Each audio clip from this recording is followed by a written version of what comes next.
Hi అండి, ఈరోజు వంకాయ బఠానీ కర్రీ చేసుకుందాము. అన్నంలోకైనా రోటీస్లోకైనా చాలా బాగుంటుంది. ముందుగా మిక్సీ జార్ తీసుకొని ఎండు కొబ్బరి ముక్కలు 5-6 జీడిపప్పులు వేసుకొని కొంచెం వాటర్ పోసుకొని మెత్తని పేస్ట్లా చేసుకొని పక్కన పెట్టుకోవాలి. ఇప్పుడు స్టవ్ ఆన్ చేసుకొని ప్యాన్ పెట్టుకొని ఆయిల్ వేసుకొని ఆయిల్ కాగిన తర్వాత 1 స్పూన్ జీలకర్ర, సన్నగా పొడుగ్గా కట్ చేసి పెట్టుకున్న ఉల్లిపాయలు కూడా వేసుకొని ఉల్లిపాయలు బ్రౌన్ కలర్ వచ్చే వరకు వేగనివ్వాలి. ఇలా వేగుతున్నప్పుడే ఒక రెమ్మ కరివేపాకు, పచ్చిమిర్చి ముక్కలు కూడా వేసుకొని ఉల్లిపాయలు బ్రౌన్ కలర్ వచ్చే వరకు ఆయిల్లో వేగనివ్వాలి.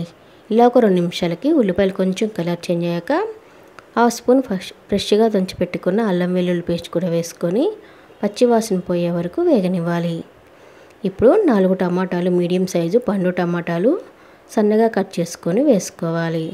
ఈ టమాటాలకు తాలింపు బాగా పట్టే వరకు 1 నిమిషం బాగా కలుపుకొని 1.5 స్పూన్ ఉప్పు,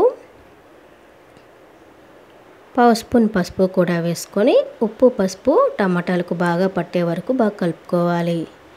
ఇలా ఒకసారి బాగా కలుపుకొని మూత పెట్టుకొని టమాటా ముక్కలు మెత్తపడే వరకు ఉడికించుకోవాలి. మధ్య మధ్యలో మూత తీస్తూ కలుపుకుంటూ టమాటా ముక్కలు మెత్తపడే వరకు ఉడికించుకోవాలి. ఇలా టమాటా ముక్కలు కొంచెం మెత్తపడిన తర్వాత మనం ముందుగా కట్ చేసి పెట్టుకున్న వంకాయ ముక్కలు వేసుకోవాలి. ఈ వంకాయ ముక్కల్లో ఉప్పు పసుపు వేసుకొని వాటర్లో కట్ చేసుకొని వేసుకోవాలి. ఇప్పుడు ఈ వంకాయ ముక్కలన్నీ వేసుకొని ఒకసారి బాగా కలుపుకొని టమాటాలు వంకాయలు బాగా కలిసే వరకు బాగా కలుపుకొని 1.5 స్పూన్ కారం కూడా వేసుకొని కారం పచ్చివాసన పోయే వరకు ఒకసారి బాగా కలుపుకోవాలి. ఇలా పచ్చివాసన పోయిన తర్వాత మనం ముందుగా ఉడికించుకున్న బఠానీలు కూడా 1 కప్పు వేసుకోవాలి. నేను ఎండు బఠానీలు వేసుకున్నాను, అవి ఉడికించుకొని వేసుకున్నాను. మీకు పచ్చి దొరికితే అవి అయినా వేసుకోవచ్చు. ఇప్పుడు ఒకసారి బాగా కలుపుకొని మూత పెట్టుకొని ఒక 2 నిమిషాలు మగ్గించుకోవాలి. ఇలా మగ్గిన తర్వాత 2 నిమిషాలు ఒకసారి మూత తీసి బాగా కలుపుకొని మనం ముందుగా ఎండు కొబ్బరి జీడిపప్పు పేస్ట్ చేసుకున్నాం కదా, అది మొత్తం వేసుకోవాలి. అది మొత్తం కొంచెం వాటర్ కూడా మిక్సీ జార్లో వాటర్ కూడా పోసుకొని వేసుకొని ఒకసారి బాగా కలుపుకోవాలి.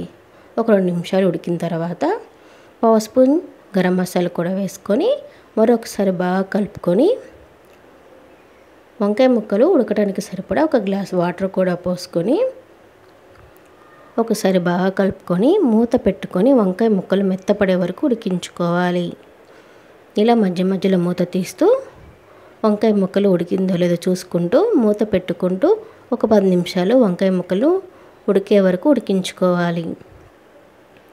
ఇలా ఇప్పుడు వంకాయ ముక్కలు ఉడికిందో లేదో చూసుకొని వంకాయ ముక్కలు ఉడికిన తర్వాత 1 స్పూన్ జీలకర్ర ధనియాల పొడి కూడా వేసుకొని ఒకసారి బాగా కలుపుకొని ఈ మసాలా వంకాయకు బాగా పట్టే వరకు 1 నిమిషం మూత పెట్టుకొని మగ్గించుకోవాలి.